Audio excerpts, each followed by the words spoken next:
नमस्कार। हमारे मध्य प्रदेश यूं तो हर क्षेत्र में लगातार प्रगति कर रहा है, लेकिन फिर भी कुछ ऐसे क्षेत्र हैं जहां हमें अभी और भी कोशिश करने की जरूरत है। एक समय था जब मध्य प्रदेश स्वास्थ्य की दृष्टि से काफी पिछड़ा हुआ था, लेकिन आप सभी ने स्वास्थ्य विभाग की टीम की तरह मिलकर जो काम किया, जिसकी वजह से एक बीमार कहे जाने वाले मध्य प्रदेश के स्वास्थ्य सूचकांक सुधरने लगे। हमने संस्थागत प्रसव, टीकाकरण, मातृ मृत्यु दर, शिशु मृत्यु दर, परिवार नियोजन, कुष्ठ रोग, टीबी एवं मलेरिया जैसी अनेक बीमारियों में उल्लेखनीय सफलताएं हासिल की हैं। आशा कार्यकर्ता चयन और प्रशिक्षण में भी हमारा प्रदेश अग्रणी है। ग्राम स्वास्थ्य एवं स्वच्छता समितियों के गठन और क्रियान्वयन में भी हम गौरवशाली उपलब्धियों की तरफ बढ़ रहे हैं। विपरीत परिस्थितियों, संसाधनों की कमी और कठिनाइयों के बीच जो आपने सम्मानजनक उपलब्धियां प्राप्त की, वे वाकई सफलता की एक शानदार कहानी है। लेकिन अभी और भी उपलब्धियां हमारी प्रतीक्षा कर रही हैं। हमें और भी सफलता के नए आयाम रचने हैं। स्वास्थ्य सूचकांकों में अपेक्षित स्तर तक सुधार लाने के लिए हमारी कोशिशों को और भी ज्यादा प्रभावी और अथक बनाने के लिए हमें संकल्पित होना होगा।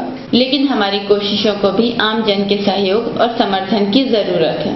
हमें लोगों को सिखाना है कि किस तरह कुरीतियों, अंधविश्वासों एवं अवैज्ञानिक प्रथाओं से उबरकर एक स्वस्थ एवं निरोग जीवन शैली को अपनाना है। इसके लिए विभाग द्वारा सूचना शिक्षा संचार एवं व्यवहार परिवर्तन संचार जैसी गतिविधियों का संचालन मैदानी स्तर तक किया जाता है।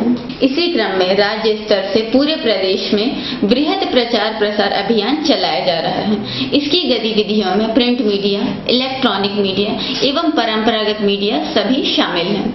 इस प्रचार प्रसार अभियान के अंतर्गत रेडियो पर स्वास्थ्य संदेशों का प्रसारण, टीवी पर विज्ञापन प्रसारण, विकासखंड मुख्यालय स्तर तक होर्डिंग्स लगाया जाना, समाचार पत्रों में विज्ञापन प्रकाशन, कुछ चुने हुए क्षेत्रों के लिए वैन द्वारा प्रचार प्रसार, भोपाल में सिटी बस स्टॉप पर विज्ञापन और कुछ चुने हुए क्षेत्रों के लिए डाटा स्क्रॉल बोर्ड द्वारा प्रचार प्रसार शामिल है।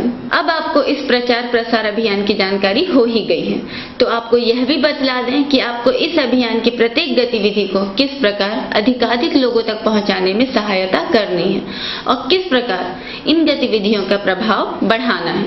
हमारे मैदानी कार्यकर्ता अभियान की एक एक गतिविधि में अपना सहयोग दे सकते हैं। जैसे रेडियो जिंगल्स को ही लें।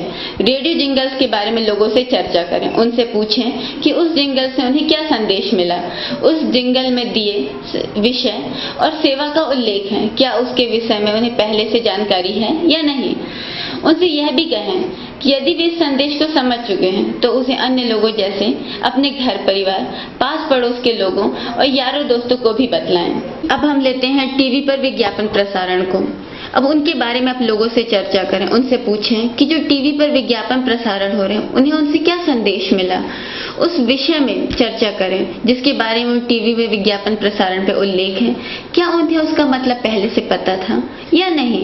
अगर वे उसका संदेश समझ चुके हैं, इन विज्ञापन का मतलब वो समझ चुके हैं, तो वे उन्हें अपने घर परिवार, अपने पास पड़ोस, अपने यारों दोस्तों से चर्चा करें। जैसे होर्डिंग्स को ही लें, उनमें जो संदेश लिखा है क्या वह उसका मतलब समझते हैं।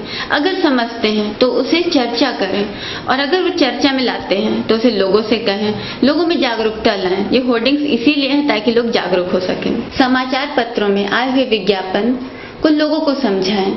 अगर उन्हें उसको समझने में कुछ तकलीफ हो रही है, कुछ कठिनाइयां महसूस हो रही हैं, तो उसे सरल भाषा में समझाएं ताकि वे स्वास्थ्य की दृष्टि में जागरूक हो सके। हम और भी जो माध्यम यूज कर रहे हैं लोगों को जागरूक करने के लिए, अगर उन्हें उसका मतलब समझ में आता है, जैसे हम होर्डिंग्स लगाया, हमने विज्ञापन प्रचार प्रसार किया, टीवी में दिया और हमने ना जाने कितने सारे तरीके अपनाए।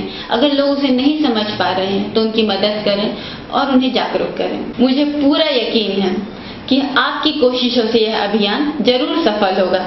धन्यवाद।